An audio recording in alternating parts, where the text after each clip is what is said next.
And the history is almost looking like it is about to repeat itself.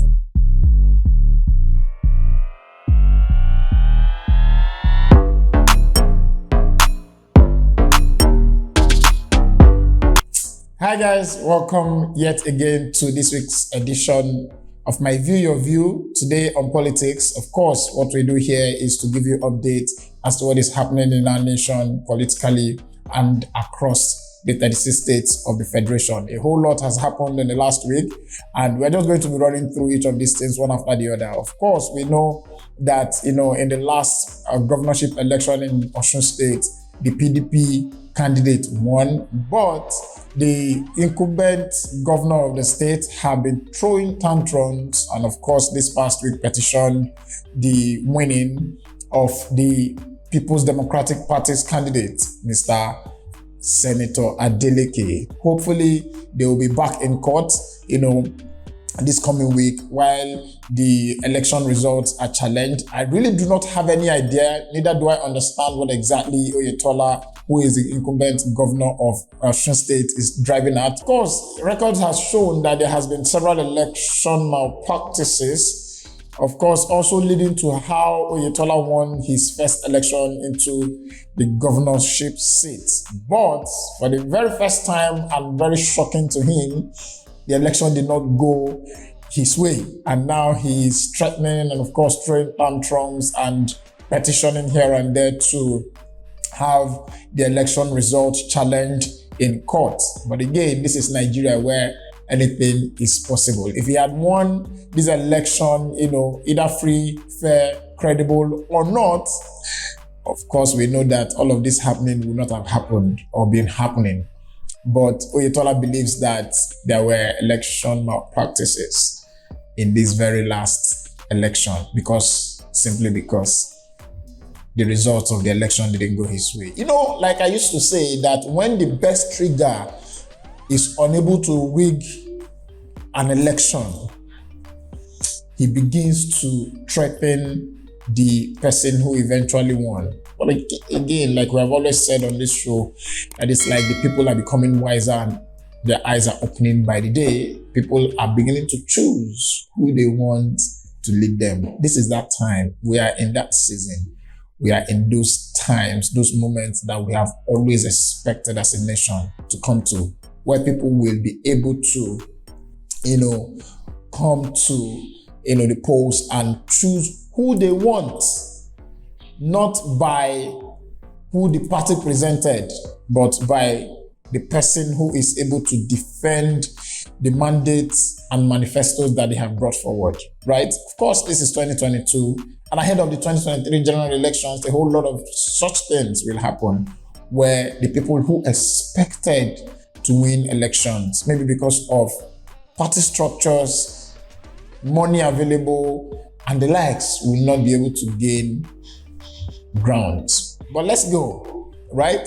As we are saying this, there has been, trouble in the house of PDP.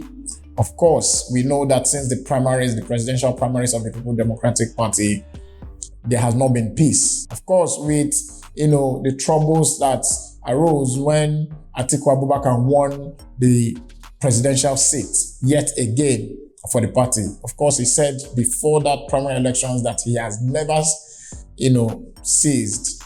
He has never failed from becoming the flag bearer of the party. And of course, he won against, his counterpart, Nyesom Wike, who since then has, of course, posed the resistance for his support for the party and has been quiet all along. While a whole lot has been said against the man, Wike. Wike, of course, recently this week came out to sort of address what happened, but did not say a lot. We still do not know or have any ideas at now if Wike will still be standing behind the party ahead of the general elections in 2023. Now, I have to say this though, that of course, one of the party leads, Professor Jerry Ghana, came out earlier in the week to state that, they have had deliberations within the party and have come to a resolution. Of course, we know that these are things that people say when they do not want to tell you exactly how it is going in their house. But as it is looking, because of the fact that Wike himself have not come out to say otherwise from the last statement he made regarding what the presidential flag bearer said against him, which he referred to as lies. And it seems as though the man is extremely pissed because his counterpart or former running counterpart said a lot of things against him which are false. Nobody would like to be lied against, and someone like Nyesom Wike have held his ground on the fact that his name is extremely important to him. But again, it is what it is. This is politics. I hope that the PDP is able to come to a resolution, an actual resolution, for what is going on in their party, so that at least come 2023, they will have enough grounds to challenge, the presidential elections on the federal level. Just about a week ago, the last day of July 2022, the Independent National Electoral Commission, INEC, concluded the continuous voters registration across the nation. And we know that about 12.29 million new voters registered to take part in the 2023 general elections. Wow, this is quite alarming. It seems as though Nigerians are really waking up. I'm sure that at some point, a lot of young Nigerians, old Nigerians, middle-aged Nigerians would have gotten tired of what is currently happening in this nation and have decided to take laws into their hands. Of course, not by going against it, but by choosing who will represent them across the different spheres of influence and political positions in the nation. 12.29 million is a whole lot, and looking at the spread, I'm really expecting a lot of surprises come 2023. And of course, a lot of people who came out to register as new voters also took to the streets this past week, pledging their allegiance and support for the man, Peter Obi. It is really looking to me like the more people are against this man, the more grounds he is gaining across the nation. Now, one of our guests a few weeks ago had mentioned that it is important to note that if you go to your kingsmen as presidential candidates, of course you will expect a warm welcome. But here, let's take a look at this video. These are indigenes and citizens and residents of Nasarawa State trooping into the street to pledge their support and allegiance for the man, Peter Obi. Wow, this is really looking interesting. Let's take a look at the video.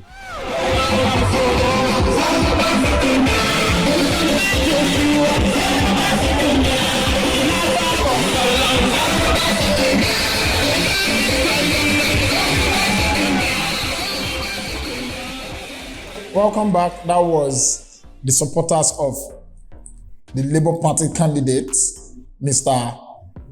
Peter Obi. And of course, we've heard a lot about the fact that the party he is contesting from do not have a structure across the nation. And he himself came out to say that the millions of Nigerians who are hungry, who have been left out, who have been neglected, in the streets, in the slums, will form the structure his party will ride on come 2023. And it's almost beginning to look as such, right? But again, it is still too early to conclude that this is either a step in the right path or able to withhold the political storm that will come in 2023. But again, let me just say this, because these are some of the things that we have seen a lot, looking at the political trajectory of our country, Nigeria. I remember very specifically in 2015, when President Buhari moved to the APC, right?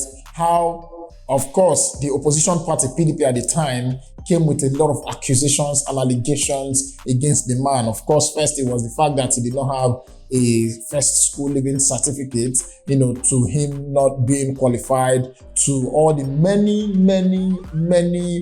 bad news that came out against him. Yet, the more bad news the opposition party came up with, the stronger his supporters, which eventually led to him becoming the president in 2015, right? And the history is almost looking like it is about to repeat itself, where Opposition party every day, every other week, come up with something new against the man, Peter Obi.